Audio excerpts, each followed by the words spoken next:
Well, episode, we integrated less with Node/, which we used to awesomely display a message in Administrator Blue. That was a fun start, but this time we're going to kick it into high gear by integrating with Twitter Bootstrap. You may have heard of Bootstrap, but we're not going to let that stop us from explaining what it is again anyway. Bootstrap's homepage defines it as the most popular front-end framework for developing responsive, mobile-first projects on the web. What it boils down to is a CSS file and accompanying JavaScript files that provide a jumping-off point for building a web UI. Rather than defining your own typesetting, margins, columns, grids, and so forth, you can pull in bootstraps and get running faster on building your site or app. I'm certainly not suggesting that dropping in stock Bootstrap is a substitute for actual design work, but especially if you're not a designer yourself, Bootstrap is super useful. Okay, so back to our homepage. There are a few different ways of integrating Bootstrap with your site. The easiest is to just download the files from the Bootstrap website and include them in your own. Let's do that with Node/. If we go to the download page on the Bootstrap website, we can find the address where the distribution is located. So let's make a little temporary directory. And now we can just download that distribution and then unzip it. And here we can see it in our directory. With it unzipped, we can just copy the contents into our public directory because that's where we set up our static middleware to work. With that in place, we can just include the CSS file in our layout like so. We don't really need this dummy CSS file anymore, so we'll just get rid of it. And now when we reload, we can see that some things have indeed changed. But I wouldn't really say it is now better or worse. It turns out that dropping in a CSS file doesn't make up for lousy markup. So let's look at how to make this a little bit prettier. The first thing we want to do is build out our nav bar that will be at the top. And that's going to happen in two parts. But before we get to that, we'll need to define the outer container that holds those two parts. Open up the navbar file at app views layouts navbar.jade, and at the very top of the file we're going to add a single line, and that line is nav.navbar.navbar default role equals navigation. Nav is of course an HTML element, but Navbar and Navbar default are two classes defined by Bootstrap. One way that Bootstrap does things a lot is there will be a class name for the type of component that you're dealing with, and then a second one that defines the styling on that component, because there are different versions of the Navbar that you can have. We'll see some of those different versions in just a second, but this is going to be our outer wrapper. Next, we need to include our main logo element, as well as a button that appears when our screen gets too narrow. Now this is going to be a bit of typing, so bear with me. First, we define a div called navbar header, and inside of that we put a button with class navbar toggle and several attributes here. This data toggle collapse is what's going to tell it to appear when our screen gets too narrow. And then this data target we'll see in just a second. Inside of that then we put span.sr only toggle navigation. And then we're going to put three identical lines here, followed by our so-called logo.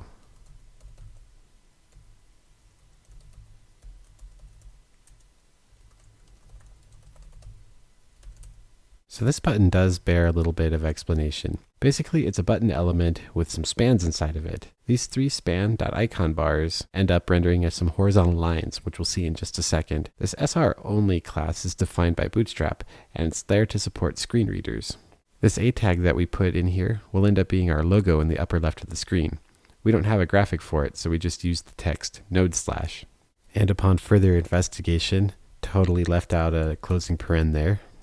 Now we can convert our old navigation elements over to Bootstrap. And we do that like so.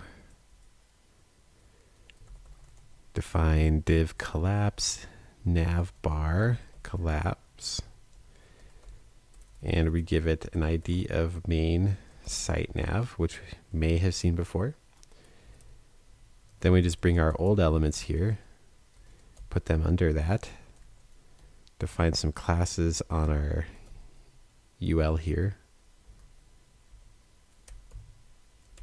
and we're done. But for good measure, let's put a space in between there.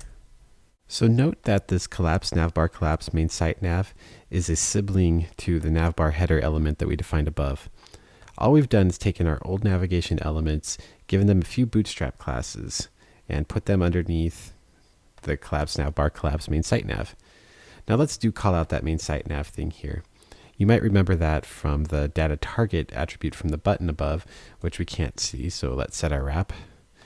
Notice that data target matches the ID that we have here, and that's going to make a whole lot of sense in 1 second.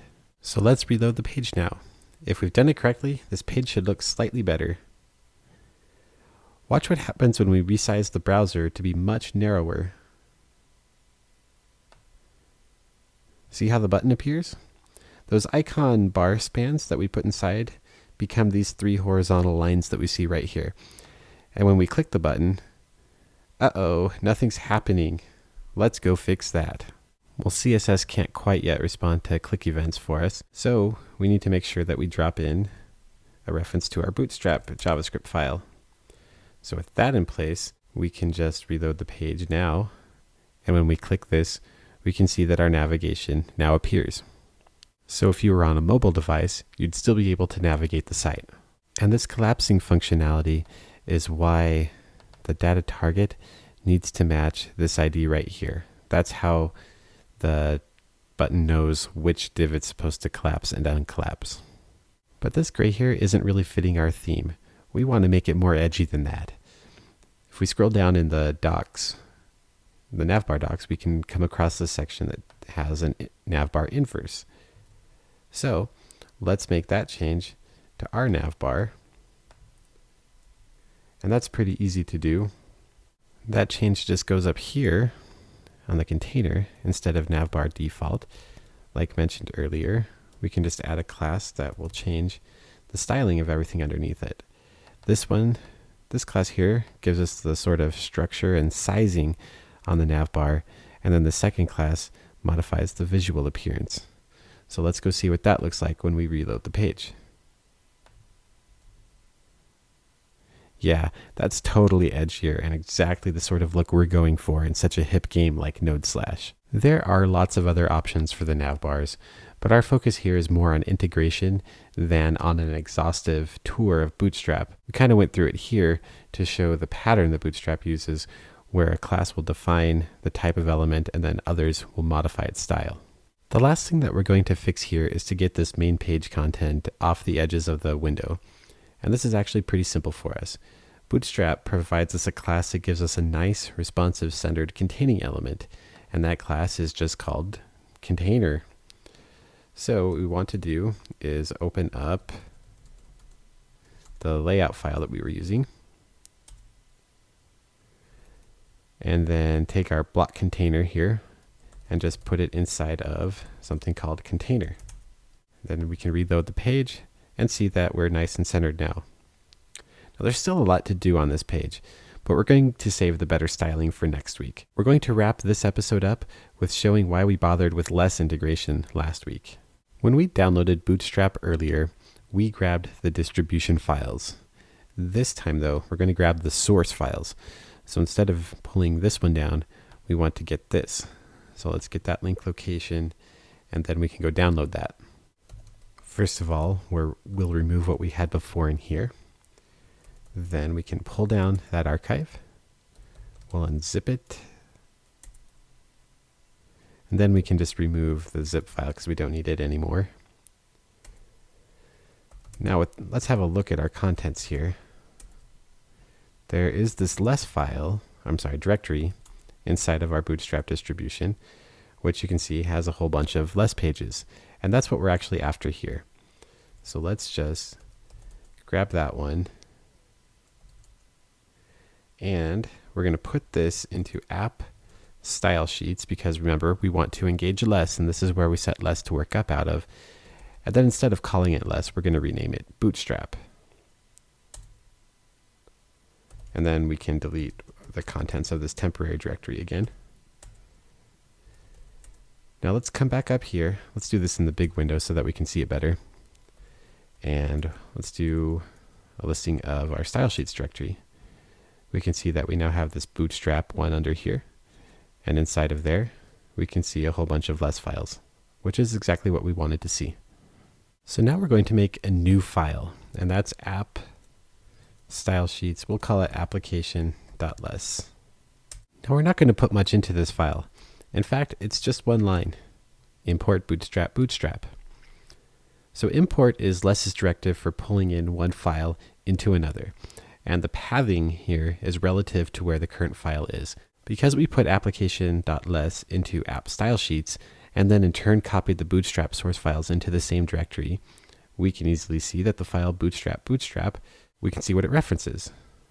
And in fact, let's have a look at that. So if we go app style sheets bootstrap, we do find one called bootstrap.less. Notice that this file in turn is just a whole bunch of imports. Of course, having this great style sheet that we just defined won't do us any good if we don't include it in our layout file. So let's go ahead and do that. And we just change this away from the Bootstrap minified file to our application.css. And we should probably save that file for good measure. And let's have a look at this when we reload it in the browser.